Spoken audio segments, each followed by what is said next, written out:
позвелегденски подкаст основан со мнение со мене Јанаки Митровски и како тргна со политички партии да даваме се повеќе простор, што порано не беше случај, но нормално не можеме ни да заобиколиме мејнстрим политиката. И мене ми е драго што имаме представник на политичка партија Левица, но меѓу другото архитект, активист. Велиме добро вечер за Андреа Јанков. Добро вечер, Јанаки. Кажи ми сега малку околу дали убаво те представив. Ти си архитект по професија? Да, магистар инженер архитект сум, активист веќе подолго време, член на Левица, член на Советот на град Скопје, член на ЦК на Левица.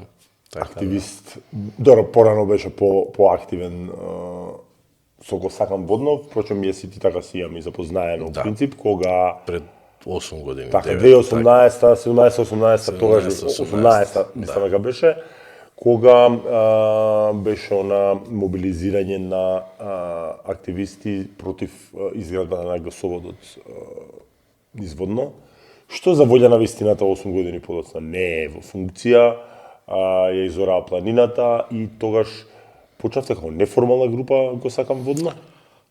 Го сакам водно започна многу интересно. Значи, буквално тогаш Југослава Дуковска имаше еден јавен повик. Дојдовме заинтересирани луѓе. Буквално не се знаевме меѓу себе, најголемиот дел не се познававме уопште. Во Public Room се деси, мислам, првиот собир и секој си предложи некои своји начини на функционирање. Кликнавме од одма. Значи, особено јас, Тања Стојановска, Тања Гроздановска, значи, ние стартавме, бевме моторот на тоа здружение и после тоа го регистриравме како здружение на граѓани. Сега, тоа функционираше што функционираше година дена и во тој момент сватив дека она може да звучи како празна флоскула, али само партија може да победи партија. И практично, бидејќи сватив дека граѓанскиот активизам има одредено ниво до кој што може да биде активен и да придонесува и после тоа некако природно, затоа што веќе и двајца членовите се основачи на го сакам водно, Дарко Ристовски, сега актуелен советник во Карпош, Игор Смилов, беше претходен советник во Велес. Во Велес, да. И они беа исто дел од основачите, така што таа приказна после преточи во партиски активизам. Партијаните се активни политички со независни за Карпош. Так, да. Сакаш да ми кажеш дека сега не постои го сакам водно? Не, постои. Постои, ние се гледаме, се дружиме, меѓутоа во овој даден момент, освен да го туркаме оној закон за водно кој што претходно што времето на Данила имаше ветување, па претходно времето на Шилегов. Сега ќе видиме, ние го имавме во програмата на Левица за град Скопје. Значи, лек специјалист за водно. Ајде, малце појасни. Зашто? Сега ќе ти кажам. Проблемот кој лежи... Што би требало да опфаќам? Ај малце историјата да го фатиме.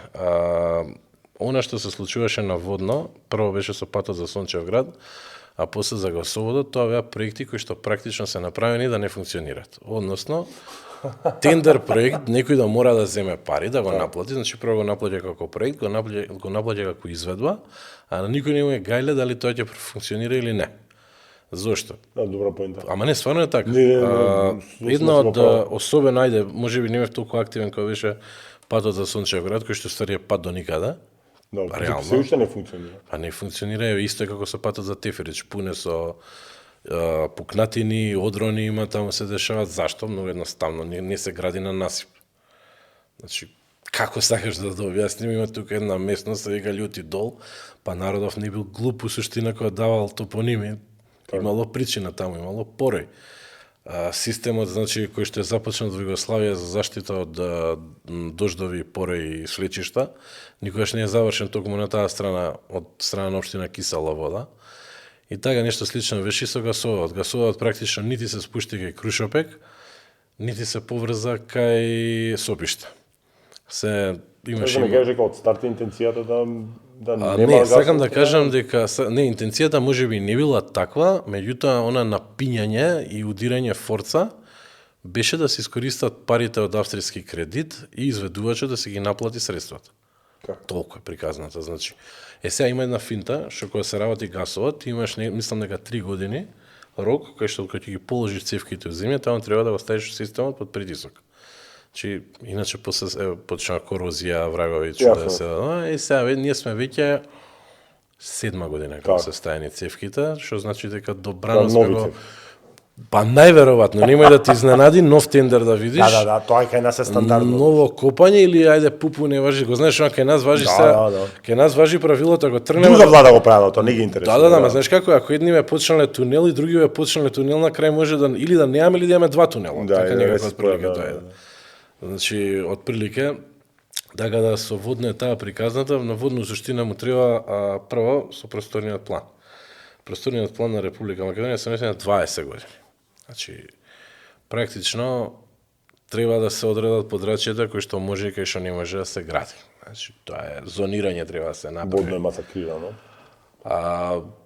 Водно у суштина има една тажна историја, каде што прво, за жал, многу масовно се удирано на тажна приказна, дека со Зорд ги избркале селаните, не знам што, не знам како, не е тоа Зорд, значи луѓе имале земјиште таму, имале село, значи кое што е раселено, тоа е факт, не го негираме.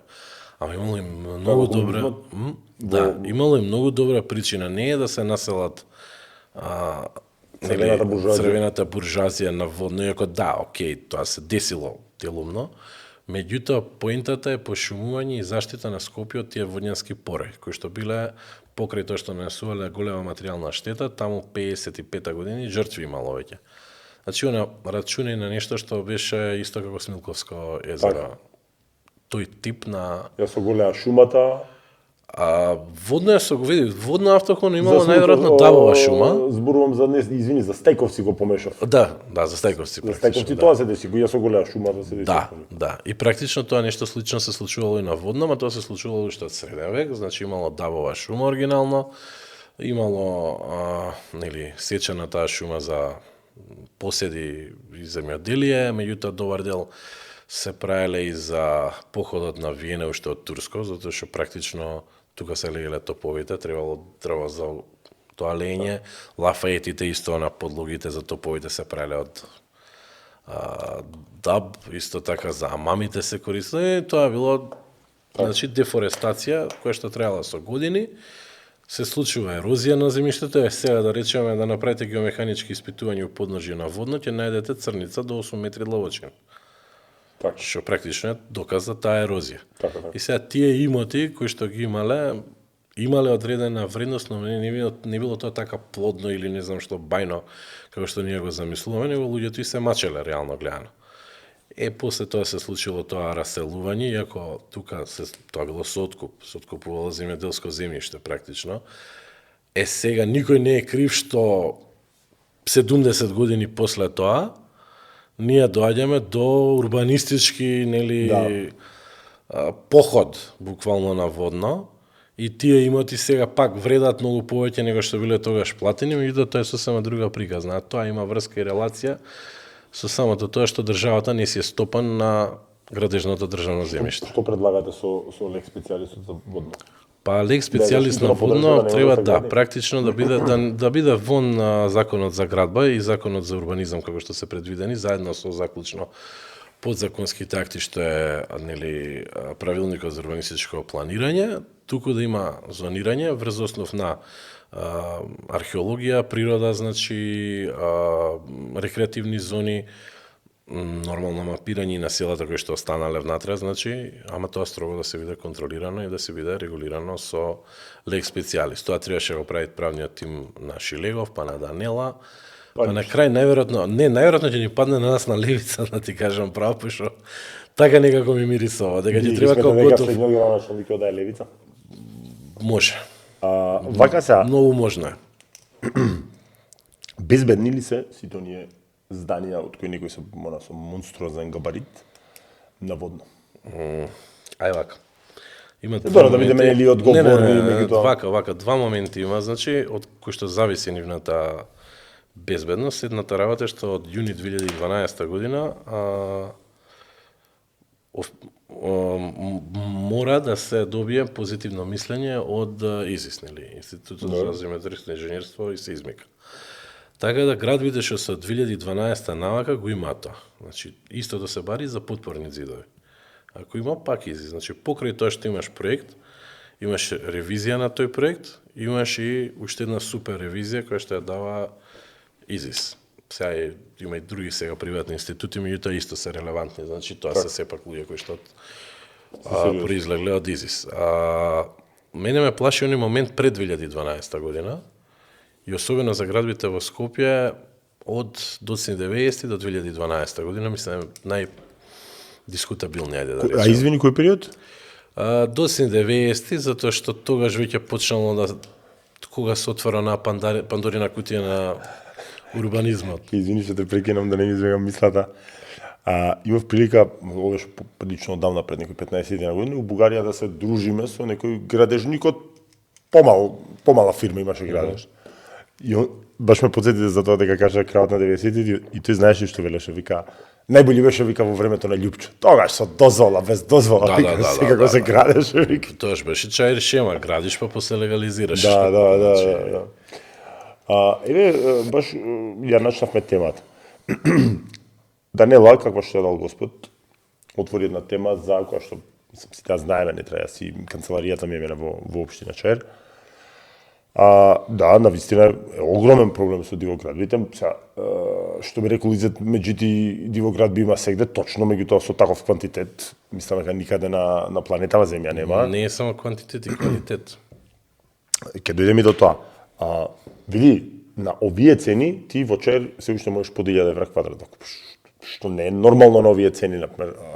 Јас сум го гледал тоа, дека ги градат, значи без никаква табла има, ни надзор кој ни изведувач, ништо. Доро, кој со здрав памет купува стан во таква зграда? Тоа, јас викам, знаеш како, само Господ да не чува, да не удри некој јак земјотрес и Чаир и Шутка ќе бидат, и Топанско ќе бидат пепел. Види, знаеш што е проблемот? проблемот? Некам црни сценарија да кажам, меѓутоа. Јасно. Види што е проблемот. Легализација на дивоградби сами по себе многу погрешно се направи. Значи, Груевски, знаеш кога ја донесе законот за легализација на дивоградби? 2011-12 година. Така, одма после, мислам дека негде 2010 почна, после студентскиот протест на прва архибригада во крај на март беше тоа 2009 година. И сега да ти кажам отворено една работа. На самиот старт, знаеш што работат обично, барем работеа во тоа време, тази дипломираните архитекти. Легализација. Знаеш како ја правевме таа легализација? Одиш, снимаш.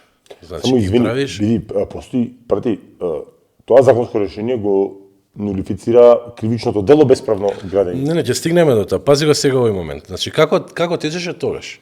Значи, пред да го донесе фамозниот, значи, иста беше постапката како добивање на одобрение за градење. Значи, ти, иако си имал дивоградба, не ти ја чепнале, не ти ја срушиле, си ги вадиш сите потребни документи, гледаш дека се уклапа во рамките што ги дава топот, ти доаѓа архитект, ти прави снимање на куќата, тоа е така е како што е, со се сите спратни висини, прозорци, материјали од кои што е изградена, статика се прави на, ако е изведена. Значи идеме, докажуваме, гледаме која арматура е, сондираме, вадиме кернови за бетони, значи се прави проект статика. Викаме електроинженер, прави снимка на објектот, се правеше проект електрика, се прави проект водовод, се поднесува целото тоа во општини, се бара одобрение за градба, иако објектот веќе постои. Меѓутоа имате целосна документација за објектот. И си плаќаш комунали, не 1 евро квадрат, него регуларна цена колку што е во дадената општина. Сега, пошто нели многу беа кивни, тоест беше многу кивени, многу беа огрешени архитектите на Груевски и само неговите можеа да работат. Гуки на тоа и наеднаш само со геодетски елаборат. Геодетскиот елаборат ти дава само површина на собор. Така, јасно, да. Само ништо, ама буквално ништо немаш за објектот. Ништо не знаеш. Значи утре сакаш, не знам, се деси нешто, не дај Боже, ти се сруши куќа, а осигурана ти, абе како ќе докажеш ти таму што си имал, како си имал? Јас сум имал елаборат, имам 5 линии елаборатот, тие ми се површините. Што не ги само мегите ги... Или не дај Боже, ајде, може и ти викам, тие црни сценарии ќе ги оставиме на страна. Така. Сакаш да правиш после тоа некоја доградба, наградба, бла бла бла, се до тоа. Па на ново треба ти да правиш снимки, па на ново треба да имаш целата документација. Односно легализацијата не беше спроведена така како што требаше да се спроведе. Беше максимално популистички, максимално за гласачко тело нивно, значи да си ги испука до максимум за да си се осигура дека ќе биде дека ќе влада и со години, значи, унапред. ГСО-тот, ајде сега да кажеме пропадна, да не кажеме пропадна. Тоа што го се сеќаваш, некој функционер беше, некој учека, командант, некој тој почна и со закани да се служи. Не, тоа беше... Или како беше, ако ми текне во министерство, негде кај не се... Не, Бајрам Реджепи беше директор на МЕР. И беше актуелен сега во наминативи избори, кандидат за градоначалник на Тетоа. И не беше он, уствари, Кочничар. Човекот беше првиот што рече дека сме му право. Значи, морам да признам дека не беше он Кочничарот. Проба еден таков настап, ама на крај умекна, виде дека нема никаква потреба за тоа. Се покажа дури како може најразбрано целава приказна. Мене ми беше најако кога го начекав Кучан Ѓушев тогаш наводно со новинари. Кога го наместив у суштина, не беше спремен на тоа. Значи го носам горе на кота баш, изđеви човекот желба, многу добра кондиција имаше, морам да го пофалам. И го се качи горе на водно, го чекаше новинарска екипа таму. И тоаш даде една изјава стилот на Тито, кога рекол студенти се управо. Знаеш што беше најголемата трагедија? Сите тоаш рекол дека сме управо. Да. Ама, кој беше главниот? Не, еден не рече, Јанима Крадули, кој вени сечеше кога беше опозиција за... тука си управо. Кој вени сечеше кога беше опозиција за водно, за... Али вака, тоа што беше дробовите на градот, а после збореше, па ете сега знаете, не е регулирано. се сложи дека е така, дека сме управо. Кочан Ѓушев се сложи дека сме управо. Бајрам Реджепи се сложи дека сме управо. Тоа беа и тазе власт, ако помниш. Ама знаеш како беше моментот? Извини, да, управо сте, ама парите. Ќе пропаднат пари. Ме следеш, значи, рамкове некаде, знаеш дека никад не го објавија содржината на договор. Да, тоа се потврдува. Да, го ставија дека е државна тајна. Значи, не деловна, ајде деловна ти ја разберам. Државна тајна. Државна тајна, тоа е и со Бехтел и ЕНКА, и со се повеќе проекти. Тоа е омилена нарација. Да. По твое мислење се случи огромна трагедија во Кочани, таа магнитуда е незамислива за нас и претходно имало, нели? Силекс. Дурмо, Бесатранс, не зборам слично нешто беше Силекс дискотека. Добро, ама тоа што со една жртва заврши. Една жртва. Така, да. Стампедо.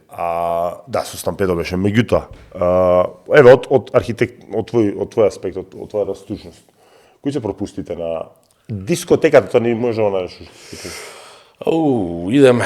Прво се работи за легализиран објект. Така, значи, пак е она диво градба што не им знаеме ништо, ни како е, ни зашто е, ништо. Е пренаменет. Тоа било магазин некој за теписи или не знам што, па бил пренаменет во дискотека. Се дали ги исполнува условите, висина, вентилација, зборуваме, екзити за евакуација. Значи, тоа никој нема појма. Зашто стои легализирана дивоградба? Знаеш дека во суштина дискотека ти треба само една изјава од собственикот и Министерство за економија, мислам, ти издава такво едно пусулче дека ти можеш да видиш дискотека. Толку ти е приказнат. Ништо не ти барат, не елаборат, не се. Само ти барат изјава заверена на нотар од собственикот дека ги исполнува сите услови и стандарди. Значи, никој не проверува, не му текнува, нема инспектор да излезе да види. Че види, ја не гледам причина со што, например, дел од документацијата што се дава за одобрение за градење и не мора да има воопштина. Ама да има на објект. И редовно си доаѓаат посети, така е во Америка, да речеме Англија, дали е by the code, нели? Гледа, тоа е не ни мора да има таа документација, ама мора да работи по закон и пропис. Кочани беше нешто што можеше да се избегне. Значи, тука има милиарда пропусти направено. Значи, прво тргни до она изолација што беше на плафоните. Значи, тоа е дробен сунгер, стаено платно. Тоа е лесно запаливо. Не мора да биде ни од искри, од ова може од инсталација да се запали. Значи, немање на доволно излези за евакуација. Ја не знаеме колку деца имало внатре. Значи, со еден влез излез. Со еден влез излез збориме. Сега ти на 500 луѓе треба да ги имаш 5 комада такви. И тоа со Мета Рипл двукрилни врати кои што се отвараат во случај на евакуација. Они имале врати, што најголемата трагедија Заклучени. не, затворени со гиф картон. Да. Така да не може, пошто нели контролиран влез, да не се макне некој случајно да не плати. Да, И па доаѓаме до што е парите со тепувачка моментот. Така да. И на крај се сведува до тој Од 2019 стануваш член на политичка партија Левица. Се надевам дека овој подкаст нема ти направи проблем во партија. Сега сум малку зајадлив. Не гледам зашто. Сум малку зајадлив, се шалам секако. Ти си фактички, не така го викам тоа во таа партија по новата ера, значи од кога партијата расчисти со тоа се подели на здравковисти, на апасиевисти, или како сакаш се, тоа се некои глупи формулации, меѓутоа тој беше судират, победи кривото на Димитар и ја крена политички партијата, но сега колку ќе се согласиш или не, помалку важно не мора за сега да се согласиме, но јаваше на бранот. Значи Димитар е искалкулиран човек, го бива за тоа, значи точно знае што треба да се сервира, а тоа е оно што кај нас најбрзо се гласува, тоа е национализам. Затоа што ќе те вратам малце порано, кога не си гравитирал околу политичката партија, јас бе ватрен поддржуваш, а 2017 например Димитар не можеше да влезе во општина Велес. А 2021 Јована не можеше да влезе во општина Струга со Мерко, мислам вака пандан на власта. Така да партијата тогаш таа 2019 дебело сврти на национализам и на популизам. Колку е тоа исправно или не, тоа си е ваша работа, вие сте си членови. Што тебе те привлече да се зашлениш во политичка партија Левица? Ајде малку да ти тезава, значи, дали е тоа заради национализмот што велиш, или има една друга цака, зашто се крена толку Левица, ти да напред и гази напред се уште. Има еден момент што се вика поставеност на партија и хиерархија во партија. Добро. Значи, јас претходно сум бил, од кога знам за себе, сум бил левичар. Политичките партии во Македонија, Андреа се султан партии. Тоа да не се лаже. Не, баш така, али окей. Немојте молам. Вака, ајде да За криво гледање ги брка Димитар. Или тоа се опортунистички офџган. Види, тоа си е реално твое мислење, а за не моје мислење така тврде овие што беа исклучени. Ај вака да тргнеме. Настрана нив не сакам никогаш ни за бивши девојки и бивши колеги не сакам да зборам, значи така да и еве за бивши сопартици. Меѓутоа еве лично ќе тргнам од себе. Значи пред да се деси тој пуч нели внатре во партијата, јас бев симпатизер на партија. Значи сум бил граѓански активист и симпатизер. Никогаш не ме привлекло да влезам во Левица, затоа што таму имаше некои ротацијски тела, па не знам какви президиуми, па по 3 месеца, 6 президиум е грешка, да, тоа се глупости. Ме разбираш, значи имаше некој хипи филм, хипи комуна филм, кој што мене не... Викам, вие дечки нема далеко да догурат, викам, вака како терат. И се случи пучот, окей. Таа поставеност е грешка, нема збор. Значи, не... Президиум. Има председател, тоа се одговор. Не, и президиум има се уште. Президиум е како... Не само да кажам, он има колективно раководство. Ама колективно раководство ти немаш, значи мора да имаш одредена хиерархија. Јасно. Значи внатре партиски. Значи, еве во случајов сега Левица има председател, има президиум, има централен комитет. Централен комитет го сочинува, значи, модераторите на локални ограноци и комесаријат, практично Министерство Сенга. Јас сум член од комесаријат во ЦЕКА, практично, го водам локална самоуправа и урбанизам. Добро. Сега, многу малце луѓе, знаеш, фокусот, и мислам дека сите го грешите тој момент, дека фокусот ви е Димитар, пратениците, зашто се најекспонирани. Така, да. Најекспонирани се. Ама позади стојат, значи, 50 и нешто луѓе има во ЦЕК.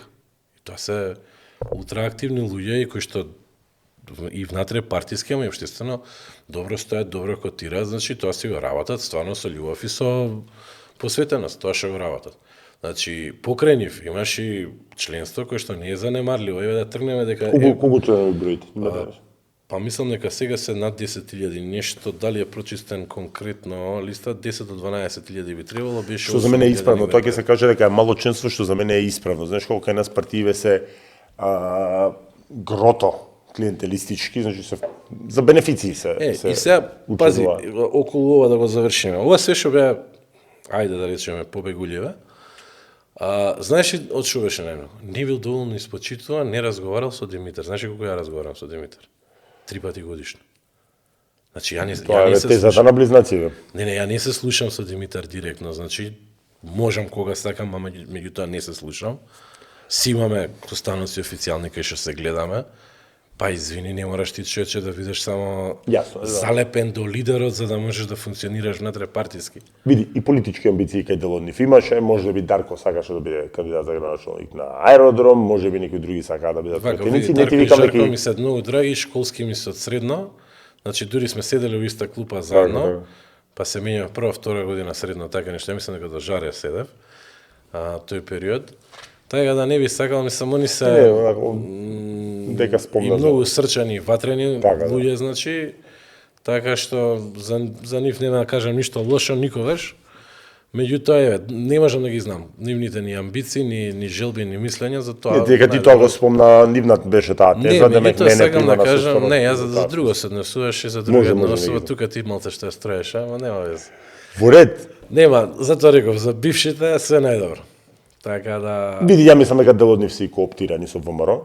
Да помене. Тука го имаме моментот, че тука си управо со тезата на национализмот. Само една секунда дозволи. Глеса. Едно е се скарам со Димитар, со Реджеп, си одам од партија, тоа е едно. Разбираш? И фрустрациите, и бесот го разбирам, се осеќам, дозволи, се осеќам искористено све и тоа што зборам против партијата. Меѓутоа, тие две-три господи, ја тоа и на весни тука и го кажав, значи, отвори кај нив на социјални мрежи, значи, една критика немаат кон 2 години власт на ВМРО-то, поне, речи си 2 години. Значи, една критика нема. Друго е ти, да, и јас можеби на нивно место исто, ќе сум се чувствувал искористен, може сметам дека лошо постапувале со мене и ќе плукам и по партија и по председател све. Меѓутоа ти во истовремено немаш ниту една критика и глумат портпароли на ВМРО. Види, знаеш ли зашто? Баш затоа што ти го спомна моментот со национализмот, знаеш како? Доле има еден брзи гласови се тоа. Не се брзи гласови. Ајде вака. Ти си етнички влав, така? Да. Јас сум етнички србин, ретко кој го знае тоа. Финтава шо е, меѓутоа, ти тргни дека негирање... Чи се влав исто. Негирање на една нација и правото на незината самоопределба, у суштина има, има многу по-лево отколку десно, десен момент, ме разбираш? Значи, баш тој еден, ајде да го речеме, лев национализам, е здрава работа. Десниот не е здрава работа, затоа што суштина иде до оној момент на шовинизам, да и она, нели, убералес момент, каде што се ставаш над другите. Сега ја не негирам дека на левица тогаш и се прилепиле многу со таков сентимент. Што е сигурно, значи, кои што не гледале... Не. Интенцијата е таа. Димитар седнува и си вика, ние сега постоиме 4 години, тежиме 20.000 гласови, не можеме вака ништо да направиме. Кој е рецептот? Национализам. Популизам. Македонија пред се. Ајде вака, пошто сум од внатре... Немој да ми кажеш дека и тоа не е фактор. Види, јас можам да ти кажам дека генерално луѓето што се внатре го делат тој сентимент на лев национализам. Ако, тоа е и окей. никогаш не станало на збор, ова е добар рецепт за овакво. Дали е тоа така или не можам да ти одговорам, треба Димитар да ти одговори. Така да... Димитар не доаѓа на рочишта со мене, не па да дојде на подкаст. Али ти кажувам, значи јас одговорот не можам да ти го дам. Можам да ти дадам внатре партиско. Тоа е мојот впечаток се, окей. Јас можам да ти кажам внатре партиско како е чувството. Порано партијата како функционира. Сега ред. Меѓутоа јас ти кажувам внатре партиски, можам да ти кажам како што уствари како се чувствува членството. И како се чувствува президиумот и ЦЕК. Тоа можам што се тие луѓе комуницираат, ако на Димитар не сум у глава. Така. Да ќе мора него да си го прашаш за тоа. Вака са, дали вие психолошка бариера, онаа бројка од 80.000 гласови, која не успеавте да пробиете. Види, локалните избори реално се лесни за манипулација, сите се победници, лесно можеш да ги манипулираш.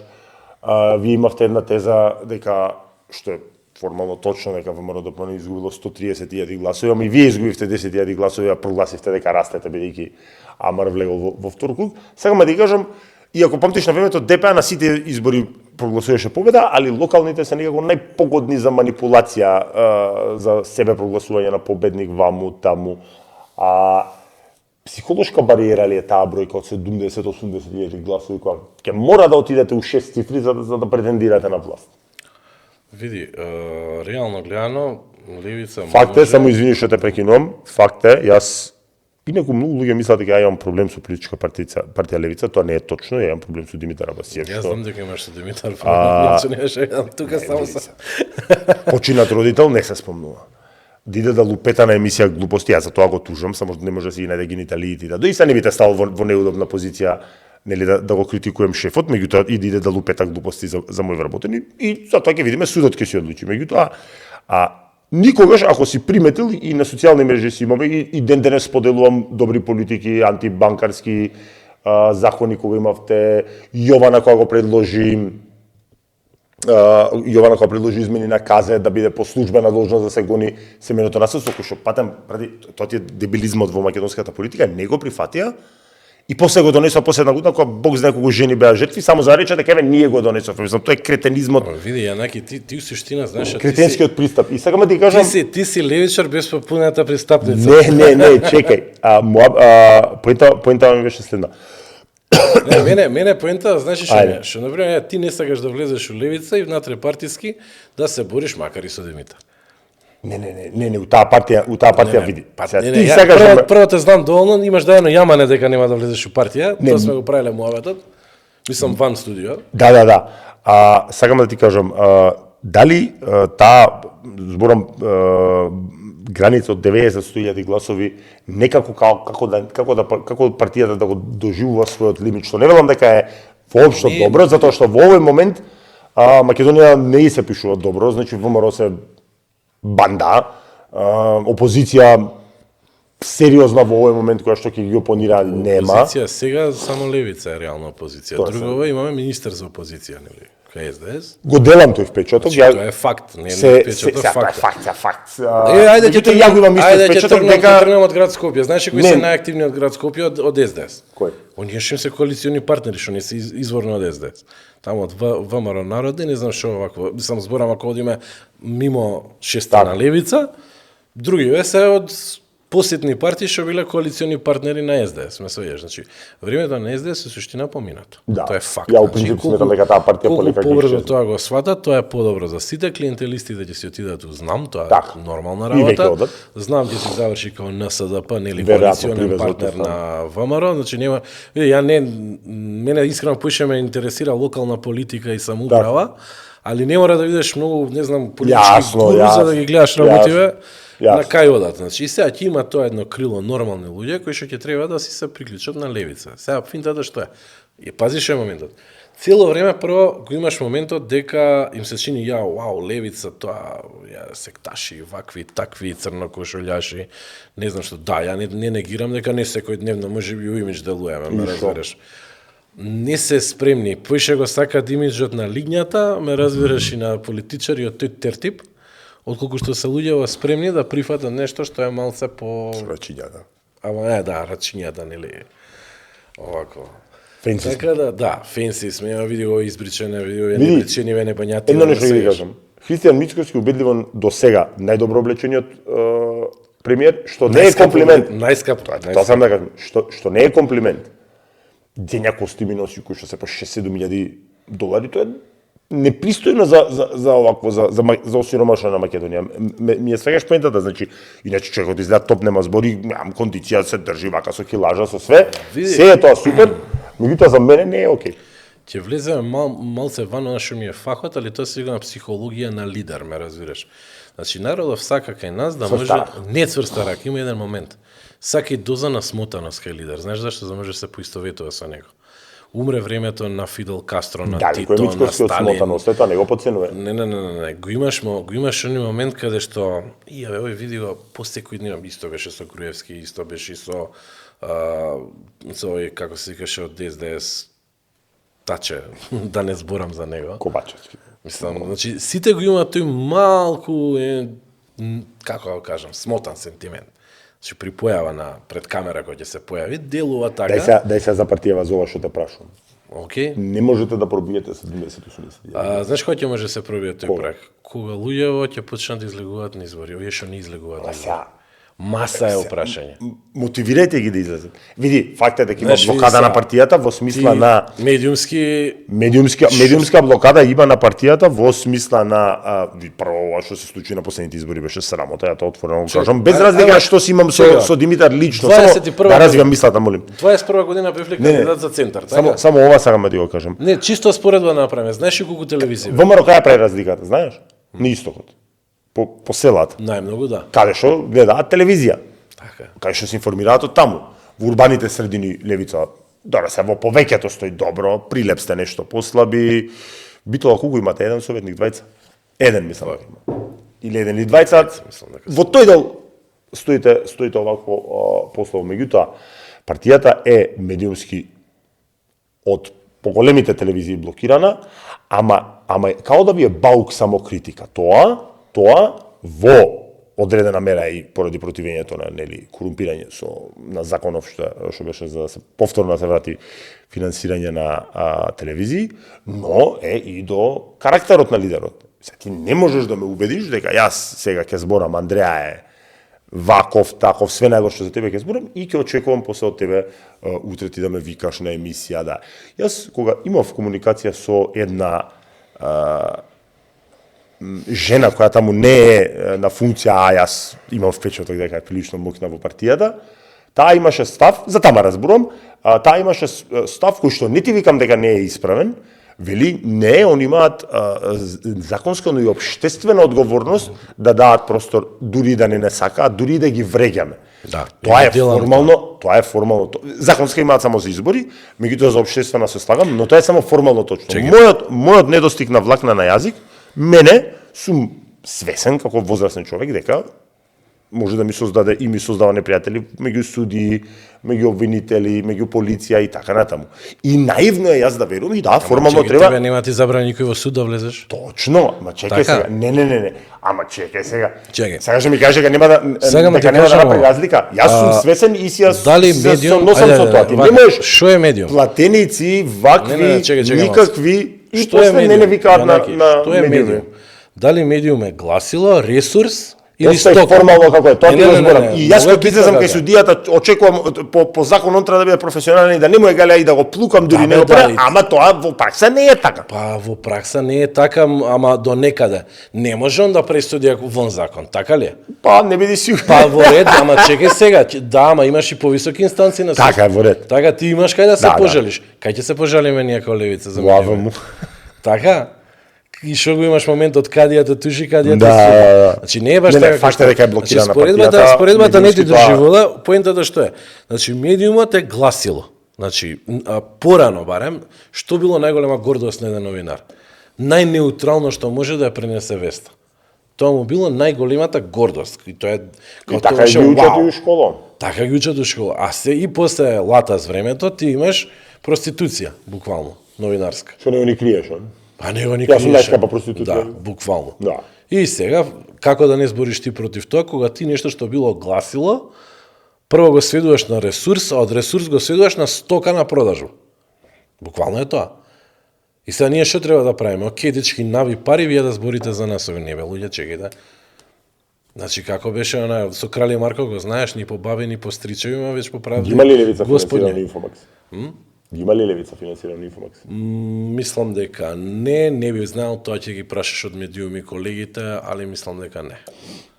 Значи, тука имаш иста бранова дужина, гледам дека сега нешто колку пратам ја дневна политика, застрануваат малце, ама ќе видим. Имаше еден интересен момент, Мечка не се појави ако во емисија, баш би сакал да направиме уште еднама заедно. Знаеш како, проблемот е што реално не ми е за друго, сакам да го измерим оној лев и десен момент, пошто он обожаваше за урбанизам, човече, со Стефче да збори. Стефче нема увод урбанизам. Мене ми е јасно све. Да. Мене ми е јасно све, ме разбираш, ме го викаш Стефче, човек што се измисли свој противуставен правилник за урбанизам.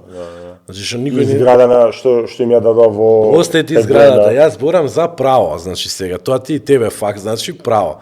Како може градоначелник да си Негово донесе, па си донеси, си изгласа на совет. Прво 2 пати можеше како градоначелник да го донесе по 6 месеци и на крај го лупна пред совет да му го гласат за ретроактивно да се Покрие. не ретроактивно да се применуваат правилници како подзаконски акти.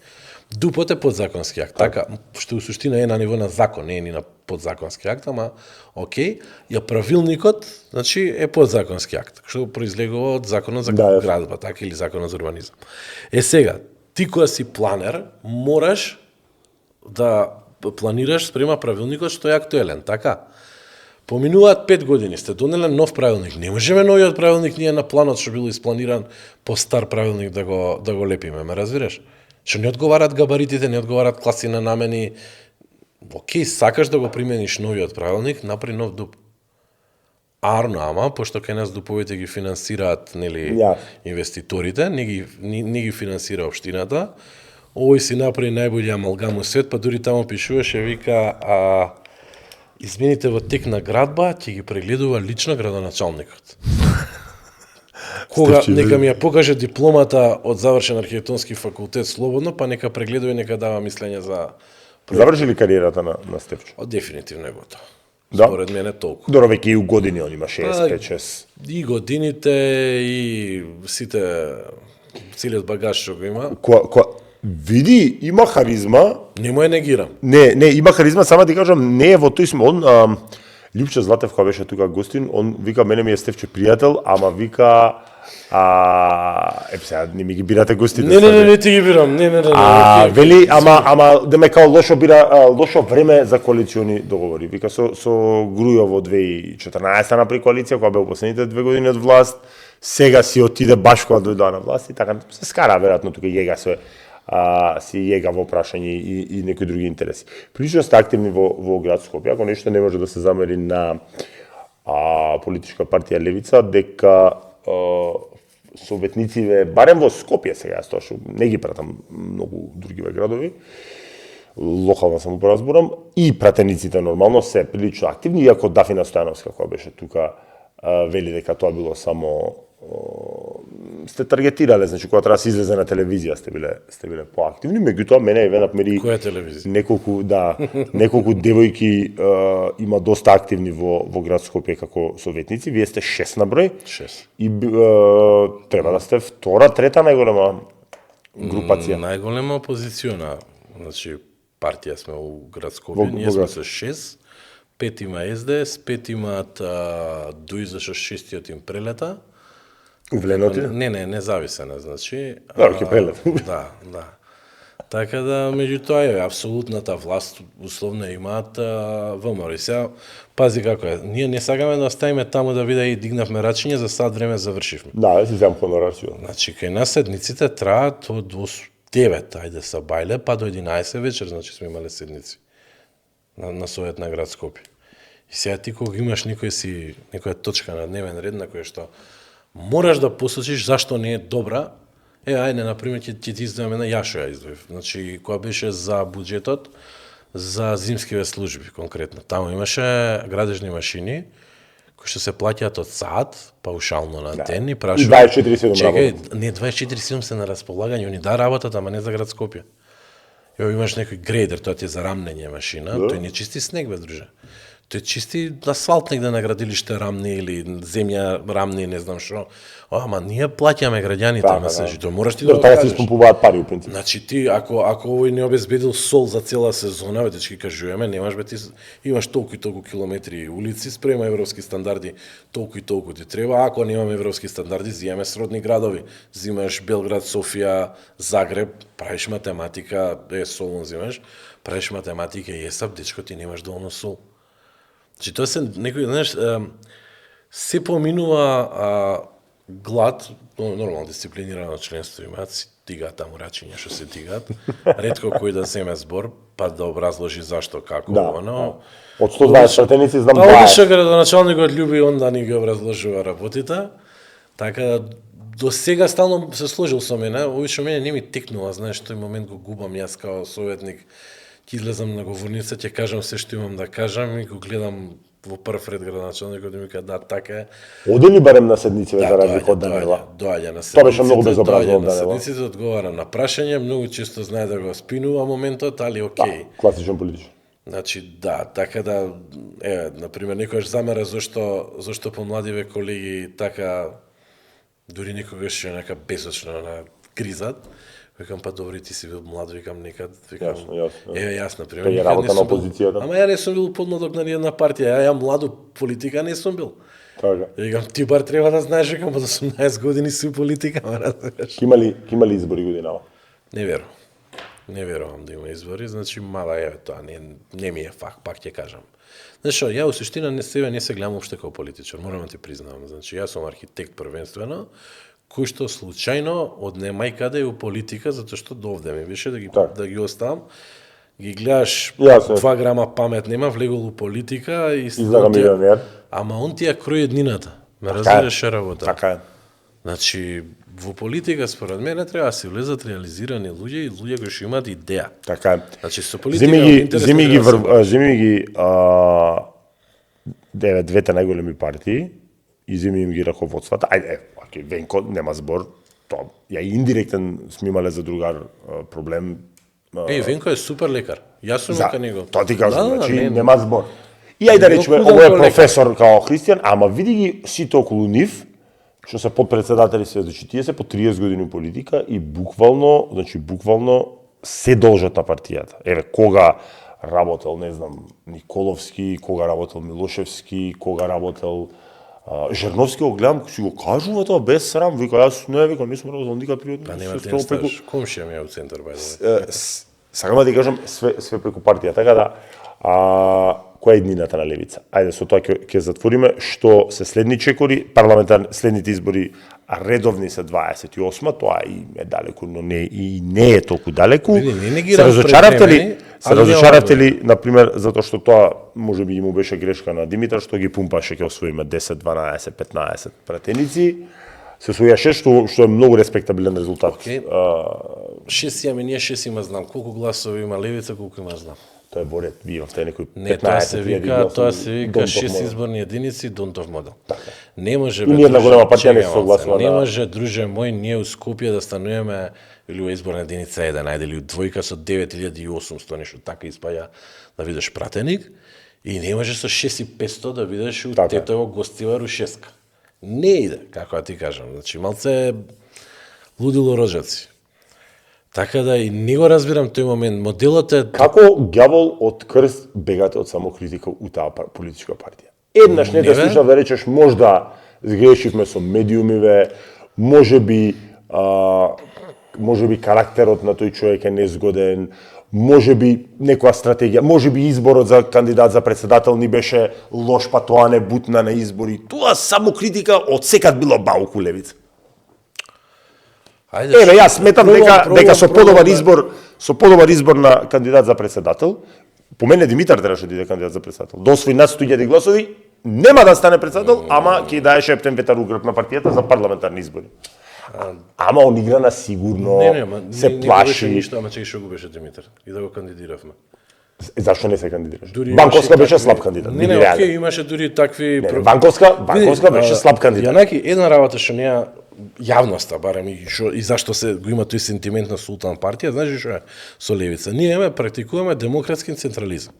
Значи, внатре партиски... Каде има демократски? Чеке, слушај го. Не ми кажеш шеги жиди. Не ти кажам, јас ти кажам дека внатре сме се карале... Таму еден човек барати, една жена и толку. Нема врска, значи таму и се расправи, и се дебатира и све. Знаеш кај реално на јавноста се чуди и го има тој момент кој ќе излезат и сите го имаме истото дејство. Ама добре, тоа е нормално. Зашто ама не пази сега. Ти ако си се договорил више дека практикуваш демократски централизам и ние сме се изнарасправале на дадена тема, си бил дружа мој нагласан, така си имам друга идеја, не може се зијам топката под мишка и искачам, не играм, ме разбираш? Ако више си влегол така да овако ќе го браниш тој став и ако не можеби не се согласуваш со него. Мислиш, и затоа го има тој балк и тој момент на левица, каде што така и делува на јавноста, дека е затворена партија со едноумие или не знам што. Не, у суштина внатре има и како демократски капацитет. Не да мислиш дека не. Ајде, не знам, ајде ќе разговарам баш со Димитар, тебе лично. Не, што на една цека да дојдеш, буквално. Не, Значи, као гостина нака на јавноста, мислам. Ја два пати во живот сум гласал, 2016-17, тоа беше за политичка партија Левица, а после се повампири партијата. И се надам за мене си гласал 21. Не гласав. Не гласав на тие избори, не гласав. Зашто знам дека гласаш од центар, така да. Да, не гласав. Добро, ме кошташ глас, на тие избори ти должам глас, да. Колку освои тогаш? Околу 3000 гласови. И тоа е респектабилно. Солидно трето место, 3000 гласа. Не, ја чекував. Со колку победи Герасимовски? 7-6 беше, првите двајца беа 7-6. Не беше ни 7-6 и 9, мислам дека имаше он.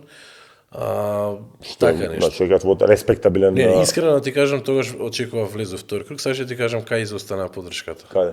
Од независните. А пази, најинтересен момент е што токму јас тогаш бев. Кој што ги плукате, па после чекате подршка. Не, чекај, не. Па баш ти избореше за 21 година збориме ова. 21 година. Нема плукање тука, така? Да, после беше плукање. Добро. 21 година, јас тазе влезем во Левица, Добро. потекнувам од граѓански сектор, она. Допреа до мене едни информации дека токму независни, не зборам за Карпош, многу често знам да ги поистоветам. Да, во центар, шанса за центар да. за И дека тука се стајало као на некои гласања, овие што биле сите на листава, дали да ме поддржат или не, јас сум имал судирни интереси, пошто сум работел тогаш во Елена Лука. Јас сега моментов не работам повеќе таму, а тогаш, искрено ти кажам, потпишав месечни договори и беше као дали ќе останам или не на работа. И сега, гледај кој матрица на размислување. Работиш за плата, секој во ред, луѓе што ме познавале, ме следиш, што сме седеле на маса. Од нив им е информацијата на дел од нив, нормално, дел ме поддржале. Меѓутоа, доаѓа и не го поддржуваме. Да имав тоаш поддршката, може би ќе има втори круг, а може би победа од центар. Значи, тогаш многу добро памтам кои ми беа против кандидати. Та не дека Герасимовски кој беше од ВМРО? Наташа Котлар. Така, после. Значи имав историчари, Герасимовски не знам ни сега што е по професија уште. Некој менаџер по нешто. По нешто, да. Професионален политичар. Андреја, ти благодарам на времето. Фала на поканата.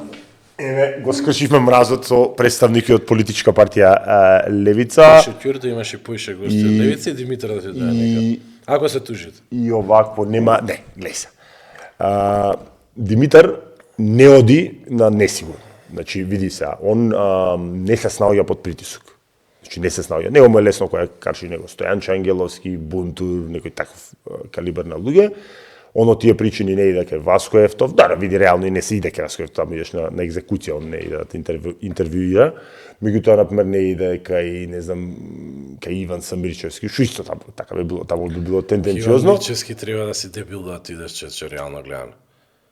Сега, би било тенденциозно тоа интервју. Или од немајке, па тенденциозно е че тенденциозно би било, да. Сега да видам отворен, како сака нека звучи, како сака нека види јавноста, човекот појма нема да истера емисија. Сега фамар да го викнам, може би понатаму, ќе видиме затоа што многу ми се допадна кампањата на неговата лична кампања, многу допадливо, многу младала, што оди млад, нели нема ни 30 години.